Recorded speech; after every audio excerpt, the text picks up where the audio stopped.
Pagbukas ni Katlea ng kwarto, agad na bumungad sa kanya ang daming shopping bags na nakalatag sa kanyang kama. Sa gilid nito ay may nakalagay na cards. Kinuha niya ito at binasa kung ano ang nakalagay. For you my wife. Hope you like it. From your husband.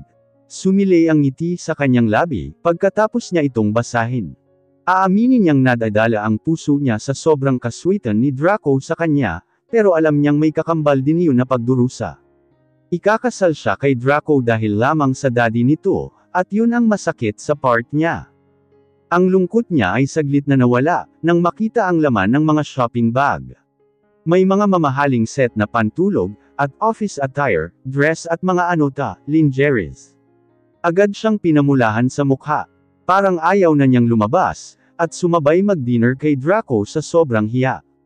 Hindi niya inaasahan sa lalaking yun, na pati mga lingeries niya ay ito pa ang personal na bibili. Kinabukasan, maaga siyang nagising, at naghanda para sa kanyang first job as a personal secretary ni Draco. Matapos makapag-ayos at maglagay ng light makeup, agad na siyang lumabas sa kanyang silid. Unang hinahanap ng kanyang mga mata si Draco, pero hindi na niya ito nakita. Lumabas siya ng mansion, ngunit wala rin ito doon. Napansin niya ang lalaking papalapit sa kanya. Good morning po Ma'am Katlea, ako po si Edwin yung magiging personal driver nyo. Ihahatid ko na po kayo sa Del Fuego Corporation ma'am. Si Sir Draco nakita nyo po ba? Sir na ang tawag niya ngayon, dahil simula ngayong araw, ay magiging boss na niya ito. Nauna na po kasing umalis si Sir Draco, may importante daw kasi siyang dadaanan ma'am. Ganun po ba? Sige. Mang Edwin ihatid nyo na lang po ako, first time ko po kasi ngayon sa office. Isang white BMW na latest model ang ginawang service ni Draco para sa kanya. After 1 hour ay huminto na rin sila sa isang 50-story building, na halos gawa sa blue crystals ang mga windows, mula ground floor hanggang top floor. Binilisan niya ang paglakad, dahil ilang minutes na lang malilate na siya. Na-traffic kasi sila sa EDSA kanina. Pumasok siya sa loob, at agad na dumaan sa information desk upang magtanong. Miss good morning. Nasaan banda ang opisina ng CEO? Yung kay Sir Draco Del Fuego. May appointment ba kayo sa kanya? Kung wala pwede ka nang umalis, mataray nitong sagot. Wala akong appointment sa kanya pero ngayon yung first day ko, ako yung personal secretary niya. Agad niyang sagot sa information clerk. Pinasadahan siya ng tingin ng babae, mula ulo hanggang paa. Nakasuot siya ng knee-length pencil skirt, at inner white blouse with blazer, na nagmatch sa kanyang classic high heels. Sobrang napakaganda niya sa araw na ito, kaya speechless yung girl. Umismid ito sa kanya sabay turo kung saan ang CEO office. Nagmamadali na siyang pumasok kaagad ng elevator, at pinindot ang 50th floor. Paglabas niya ng elevator, ang nakahilerang 10 bodyguard kaagad ang nabungaran niya. Dalawa silang grupo na nakahilirang nakatayo sa bawat gilid ng hallway. Dumiretso siya sa dulo, na may nakapangalan Office of the CEO. Sa labas ng pinto nito ay mayroong fiberglass na cubicle, na para sa secretary, pero nang tingnan niya wala namang tao. Napatingin siya sa malaking orasan na nakasabit sa wall nito, 1 minuto na lang malilate na siya sa trabaho. Ayaw niyang sa first day niya ay magkaproblema kaagad siya. Agad niyang binuksan ang pintuan ng CEO office, at dumukwang ang kanyang katawan sa loob. Akmang papasok na siya, ngunit agad siyang natigilan ng kanyang makita, ang nakakandong na magandang babae sa balakang ni Draco at hinalikan siya. Miss Katlea, sandali, habol ni James na halatang kakarating lang at humihingal pa ito. Nalaman niya sa information clerk kanina, na mayroong bagong personal secretary daw ang boss niya, at nagngangalang Katlea Sanchez. Kaya napagtanto niyang para kay Katlea ang table, na pinahanda sa kanya, upang ilagay sa loob mismo ng office nito.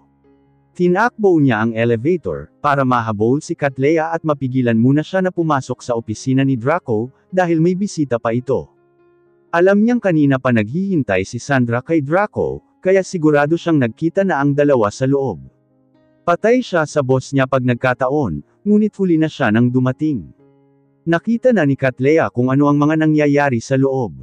Dahan-dahan niyang sinara pabalik ang pinto, at pinigilan kaagad ang namumuong luha sa kanyang mga mata. Parang sasabog ang dibdib niya ngayon, pero hindi siya dapat magpaalata. Humarap siya kay James at ngumiti, na parang walang nangyari. Miss Catlea Sanchez, tama ba? Yes, ako nga, at ikaw si.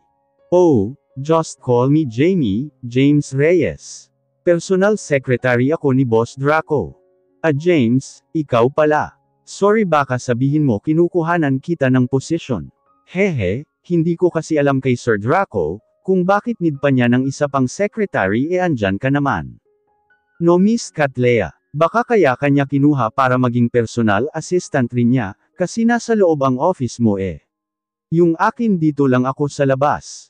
Yun nga ang sabi niya kinuha niya daw ako para may nagtitimpla daw ng kape niya, at mag-aayos ng mga files niya sa loob ng kanyang office. Napanganga si James sa narinig. Nagkakape. Ang tagal-tagal ko nang nagtatrabaho kay boss, bakit di ko man lang naalala na nagtimpla siya ng kape? At saka sa pagkakaalam ko hindi naman siya nagkakape. Nagbago na kaya yung lifestyle niya? Takang tanong ni James sa sarili, ngunit hindi na lang siya nagpaalata kay Catlea. Oo nga baka nga ganun, para mas madali din pag may personal assistant siyang laging kasama, dahil kung ako lang mag-isa, marami siya kasing inuutos sa akin. Kaya minsan naiiwan ko siya sa office wala akong substitute. Kabadong sagot niya sa dalaga. Siya nga pala James, pwede mo ba akong turuan kung anong klase ng kape ang gusto niya? Matabang ba, o matamis, at sa tuwing anong oras siya nagkakape? Parang tagaktak na ang pawis ni James sa mga tanong ni Catlea. Alangan namang ibubuking niya ang mga dahilan ng boss niya diba? Halata namang gusto lang nitong makasama araw-araw si Catlea.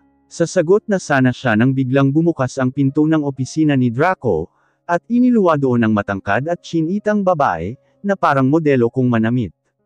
James, rinig niyang tawag ng boss niya, sa loob ng opisina nito nang lumabas si Sandra. Yes boss. Pumasok kaagad siya sa loob, at naiwan sa labas ang dalawang babae. Pinasadahan ni Sandra ng tingin si Catlea, mula ulo hanggang paa, habang nakataas ang kabilang kilay. Hoy babae, bago ka ba dito?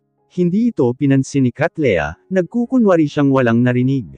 Sino siya sa akala niya? May pangalan ako no. Sa loob-loob niya at nagkunwaring sa kabila nakatingin. Kinalabot siya nito upang humarap siya sa kanya. Hoy! Tinatanong kita. Ang sabi ko ano ka dito? Mat-array nitong sabi. Excuse me ma'am ako ba yung kinakausap mo? Sorry ha, di ko kasi alam na ako pala ang hoy na tinutukoy mo may pangalan din kasi ako, sarkastiko ang sagot niya dito. Abat bastos kang sumagot Hindi mo ba ako kilala? Hindi mo ba alam na girlfriend ako ni Draco del Puego? Parang binuhusan ng malamig na tubig si Catlea sa narinig, ngunit agad naman siyang nakabawi. Bastos ka rin po ma'am.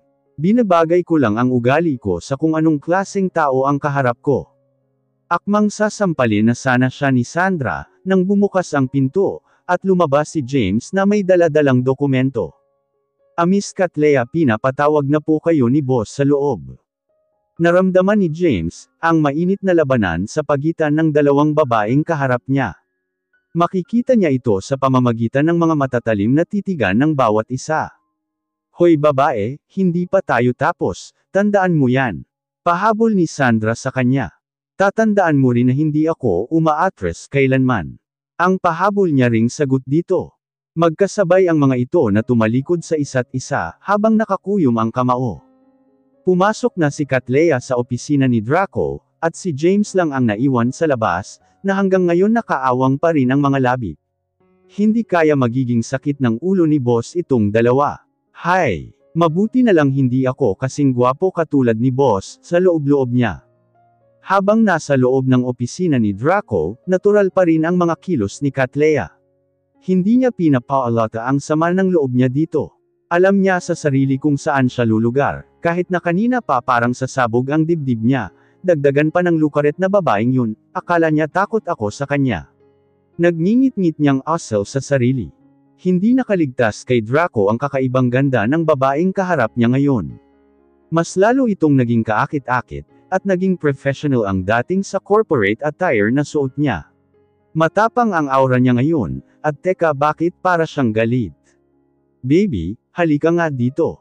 Bakit parang na-sense ko na galit ang asawa ko? Paglalambing niyang tawag. Hindi po ako galit sir. Diniinan niya ang pagkakasabi. May iuutos po kayo sa akin sir. Napataas ang isang kilay ni Draco, pagkarinig niya ng salitang sir galing kay Cattleya. Bakit parang awkward pakinggan pag sa magiging asawa niya ito maririnig? Lalo na't parang galit pa ito. Nakita kaya niya kanina ang ginawa ni Sandra, na paghalik sa kanya. Ngunit sabi ni James nakabukas na daw ang pinto nang dumating siya, ibig bang sabihin nakita niya? Biglang namuo ang pawis sa noo ni Draco. Cattleya baby, pwede bang wag mo na akong tawaging sir, pag tayong dalawa lang, di kasi ako sanay pag ikaw ang tumatawag. Sanay na kasi ako sa pagkatigre mo. Di magtatagal asawa na kita, tapos tatawagan mo akong ganyan. Nasa trabaho po tayo ngayon sir, kaya tama lang po na sir ang tawag ko sa inyo, or kung ayaw niyo boss na lang din ang itatawag ko. Baby, wag ka namang masyadong formal, dalawa lang tayo ngayon sa opisina okay? Doon yung table mo at may nilagay na rin akong mga instructions, at daily work schedule mo.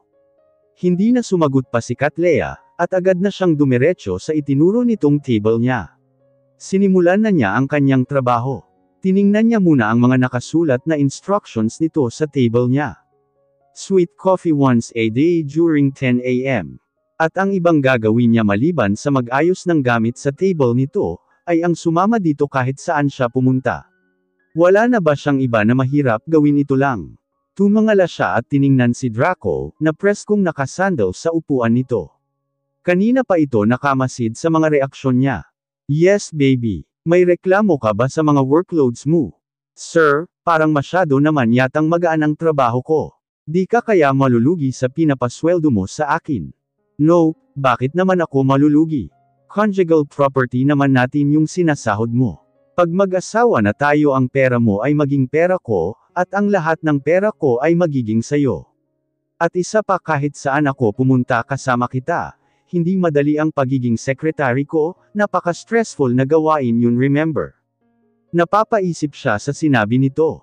Kung sa bagay may point ka, pero hindi doon sa parte ng conjugal property, baka sabihin mo pumayag akong pakasalan ka, dahil sa habol ko ang kayamanan mo.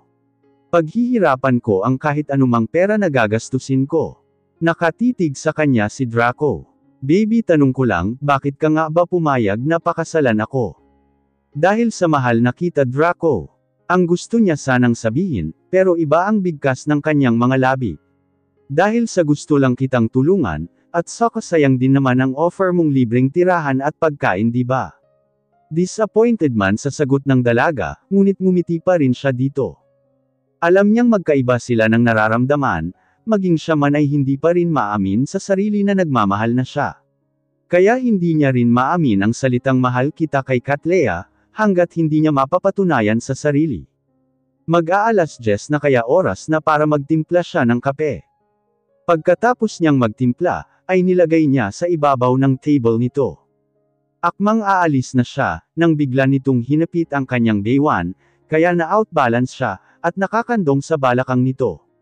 Naalala niya ang ganito ning eksena kanina, kaya agad siyang tumayo, at dumistansya sa binata. Sir, lahat ba ng babaeng pumasok sa opisina mo ay kinakandong mo? Matalim niya itong pinukulan ng tingin, at akmang direktang pupunta sa kanyang table nang marinig niyang nagsalita ito. Baby ano ang pinagsasabi mo? Kunot noo nang nakatitig si Draco kay Cattleya. Yun ba kanina yung kay Sandra? Yun bang ibig mong sabihin? Baby please let me explain okay? No need, di mo naman kailangan mag-explain. Wala akong pakialam sa babae mo. Pambabalawala niya sa sinasabi nito. No, bakit parang nagseselos ka? Nanunudyo nitong tanong. At bakit naman ako magseselos? May karapatan ba ako para magselos sa mga babae mo? Mayroon, syempre dahil magiging asawa na kita. Ang nangyari sa amin kanina ni Sandra aksidente yun. Matagal na yon may gusto sa akin, pero ayaw ko sa kanya. Lagi nun pinipilit ang sarili niya sa akin, hindi ko in-expect na hahalikan niya ako, kaya hindi ako nakaiwas, paliwanag niya sa dalaga. Yun naman pala bakit di na lang siya ang ipakilala mo sa dad mo para pakasalan? Yun nga ang punto Katlea hindi ko siya mahal. Wala nga akong nararamdaman sa kanya. At ako, wala ka namang nararamdaman sa akin di ba? Bakit ako pa ang napili mo?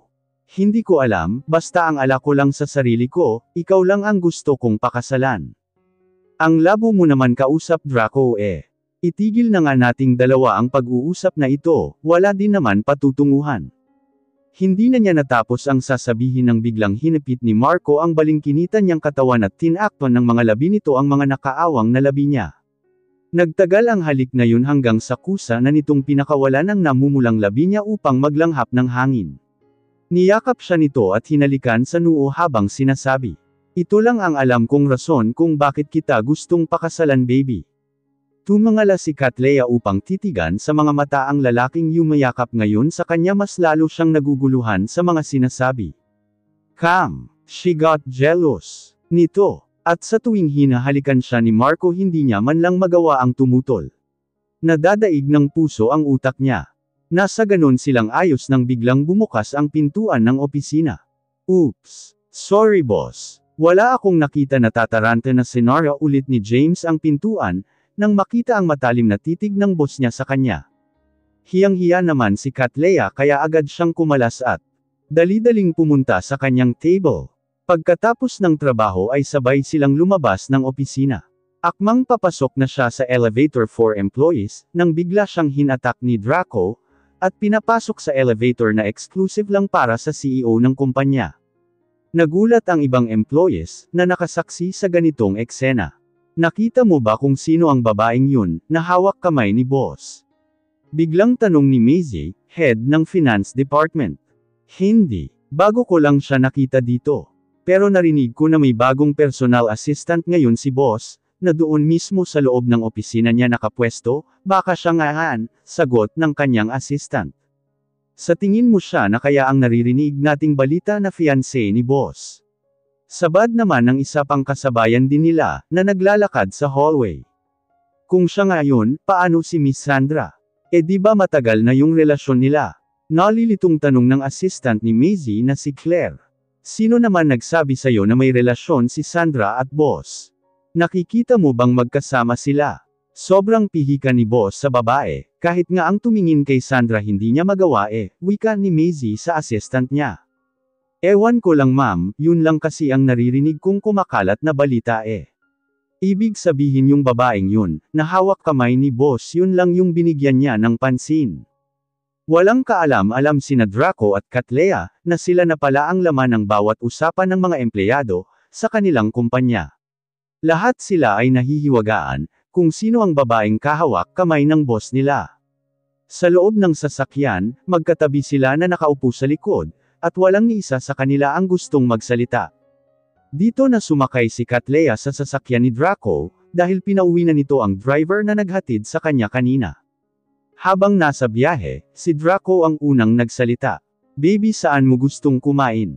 Saglit na napatingin si Mang Tomas sa dalawang langgam sa likod.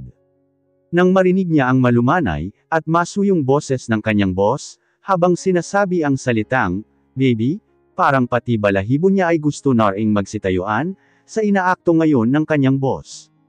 Agad niyang binaling ang tingin niya sa daan, nang makita niyang matalim itong nakatingin sa kanya, na para bang gusto siyang itapon sa gilid ng kalsada. Masama ang ugali ng kanyang boss sa kanila, pero pagdating kay Katlea, para itong anghel na di kayang gumawa ng kasalanan. Samantalang kanina pa malalim ang iniisip ni Katlea. Hindi niya napansin na kanina pa siya kinakausap ni Draco. Baby, ano ba yung iniisip mo, ba't ang lalim naman yata? Tanong niya sa dalaga. Ha, may sinasabi ka ba? Parang nahimasmasan namang sagot ni Katlea. Oo, kanina pa. Ang sabi ko kung saan mo gustong kumain.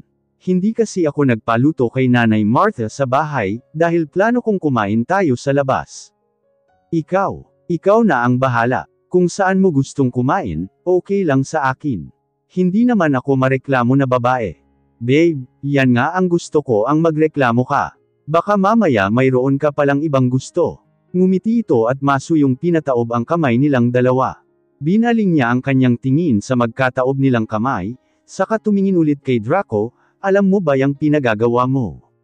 Napaka-OA mo na Draco. Agad na tinakpan ni Mang Tomas ang kanyang bibig, nang mapagtanto niyang napabunghalit siya ng tawa. Paano kasi di may pinta ang itsura ng boss niya sa sinabi ni Catlea? May nakakatawa ba Tomas? Nakakatakot ang mga tingin ni Draco sa kanya.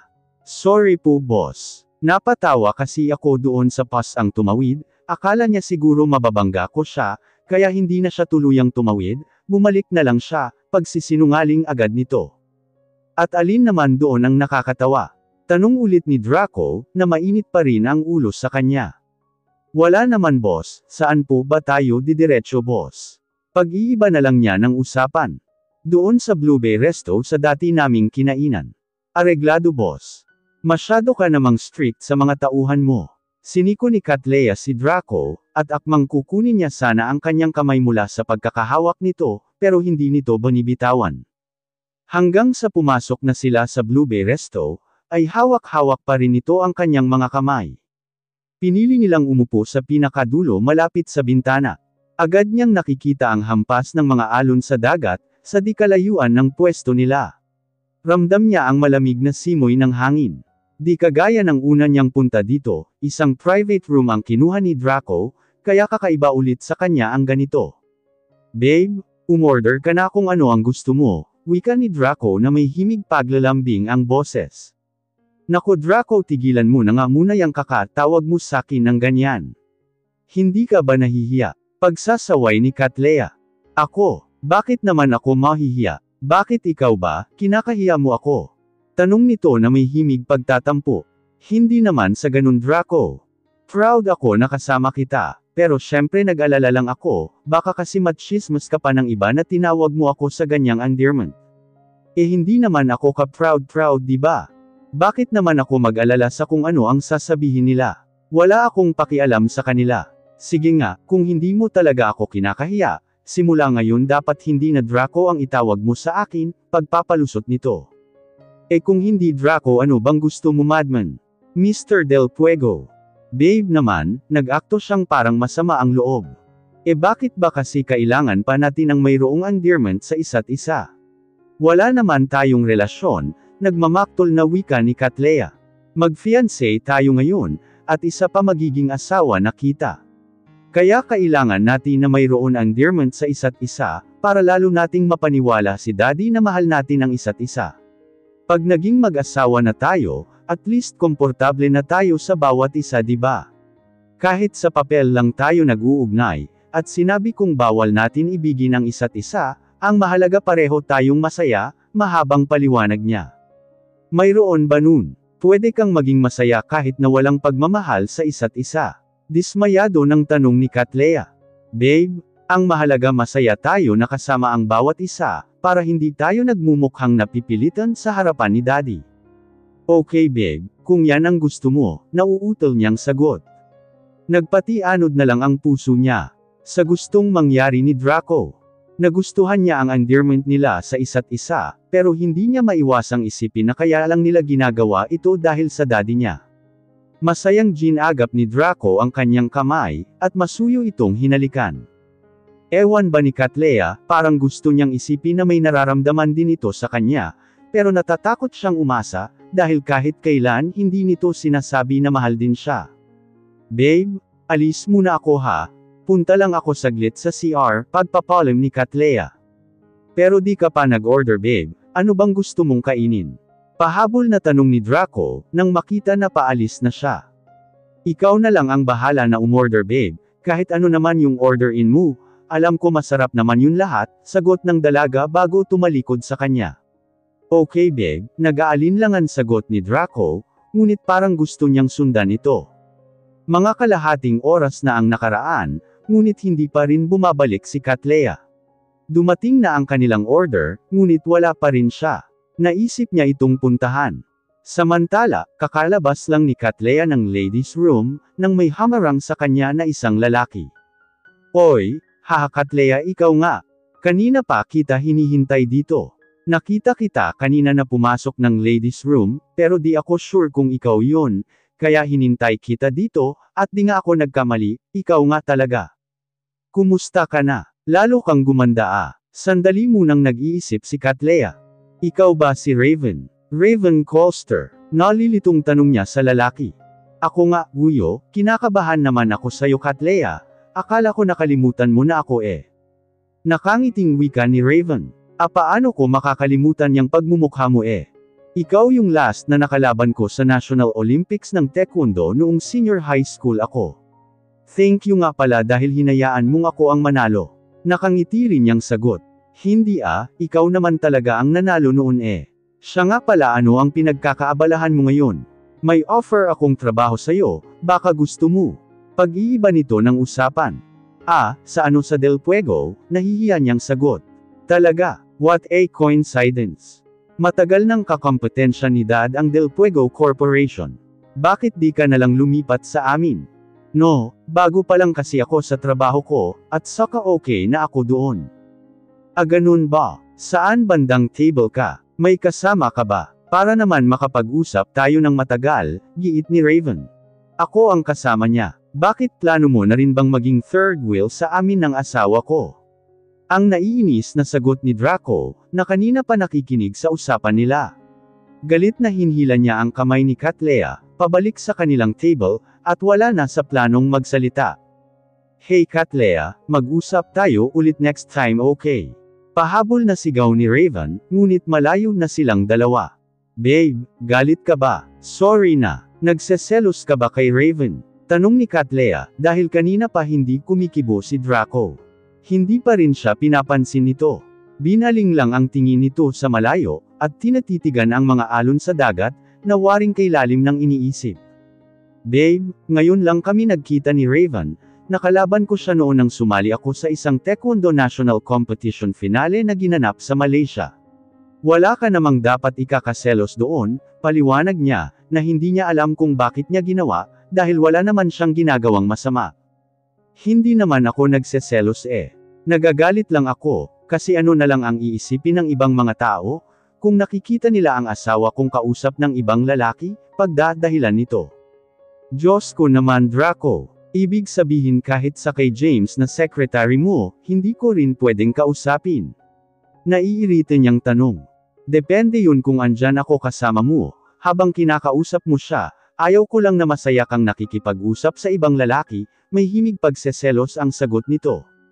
Speechless si Katleya sa inaakto ng lalaki. Nagseselos, pero hindi nito inaamin. At hindi niya in-expect na ganito siya ka-possessive pagdating sa kanya. Nararamdaman niyang mahal din siya nito, natatakot lang itong ipagkatiwala sa kanya ang damdamin niya. Babe, mauubos kaya natin itong lahat? Tanong niya kay Draco, nang mapansin ang napakaraming pagkain na nakalatag ngayon sa ibabaw ng table nila. Naalala ko lang kasi ang takaw mo sa pagkain. May himig pagtatampo pa rin itong sagot sa kanya. Iba yon dati no. Kaya umorder ako ng marami noon, dahil binigay ko yun kay Aling Bebang. Ang dami kasi ng mga anak nun, at saka wala akong ibibigay man lang na kahit anong pasasalamat sa tulong niya sa akin, kaya naisip ko dalhan siya ng pagkain. Bakit di mo sinabi? Paano natin mauubos ta? Nag-alala na wika ni Draco. Ganito na lang babe, dahil ikaw ang umorder ng lahat ng yan, ikaw din ang uubos. Bumunghalat siya ng tawa, nang makita ang di may pinta na ekspresyon sa mukha ni Draco. Samantalang si Draco biglang nawala ang sama ng loob na nararamdaman niya kanina, nang makita niyang tumatawa ang dalaga. Kahit ang mga mata nito, ay parang tumatawa na rin sa sobrang saya. Ang daya mo babe, bigay na lang natin sa mga driver at bodyguard pag-uwi natin, wika ni Draco. Masayang masaya silang dalawa na kumakain, mayroong time nagsusubuan pa silang dalawa, at pinapairan ni Draco ng tissue ang gilid ng labi ni Katleya, sa tuwing may pagkain na nakakalat dito. Lingid sa kanilang kaalaman, mayroong palihim na kumukuha ng litrato sa kanila. Babe pakasal na tayo kaagad bukas, biglang nasabi ni Draco. Napaawang ang labi ni Katleya, nang binanggit nito bigla ang kanilang kasal. Babe, bakit bigla ka namang nagdesisyon na magpakasal tayo bukas? Di ba masyado namang rush? Nalilitong tanong niya sa lalaki.